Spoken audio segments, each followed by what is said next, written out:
La réforme des retraites, inscrite dans le programme présidentiel d'Emmanuel Macron en 2022, est portée par sa première ministre, Elisabeth Borne.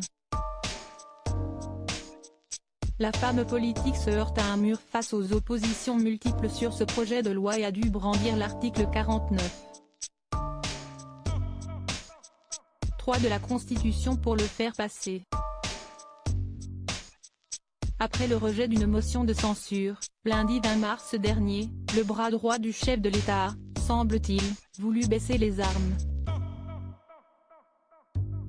Comme le rapporte Le Monde, ce vendredi 24 mars, Elisabeth Borne se voyait présenter une démission de courtoisie auprès d'Emmanuel Macron.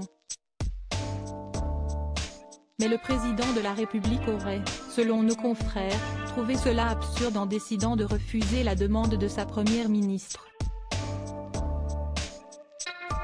L'un de ses conseillers a d'ailleurs estimé que l'inverse était impensable, hors de question de lui dire « Bravo de ne pas avoir été renversé, au revoir et merci ». Un sketch qui tombe mal pour Emmanuel Macron, puisque celui-ci est désormais privé de la possibilité de la démettre à l'avenir. Le Monde n'est pas le seul média à évoquer l'envie profonde d'Elisabeth Borne de quitter le gouvernement. Le Canard enchaîné l'avait déjà annoncé, le 22 mars, en précisant que la première ministre ne souhaitait pas poser sa démission pour être relégitimée, mais parce qu'elle avait véritablement l'intention de partir. Supérieure à Elisabeth Borne, l'évolution physique de la première ministre en image une démission rejetée pour tenter de fuir la crise politique.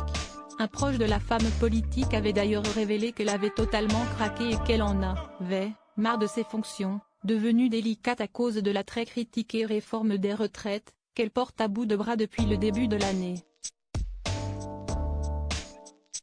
De son côté, Emmanuel Macron ne serait pas prêt à accepter de voir partir celle qu'il considère comme son fusible parce que ça ferait trop crise politique, comme l'assuraient nos confrères.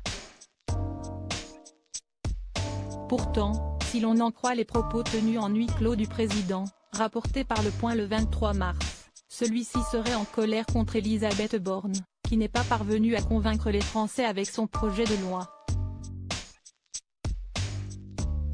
Rejetant la faute sur elle, le chef de l'État se serait plaint auprès de son entourage de ne pas avoir été encouragé à faire confiance à Catherine Vautrin, son premier choix pour ce poste. Pour rappel, celle-ci avait été mise à l'écart à cause de ses anciennes participations à la Manif pour tous.